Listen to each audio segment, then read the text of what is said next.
You ask Tiger to solve. This deals with linear equations with one unknown. The final result is n equals 5.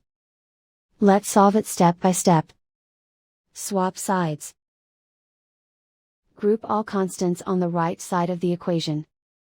Add 5 to both sides. Simplify the arithmetic.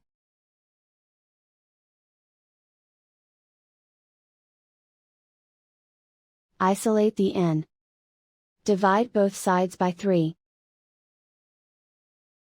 Simplify the fraction. Find the greatest common factor of the numerator and denominator. Factor out and cancel the greatest common factor.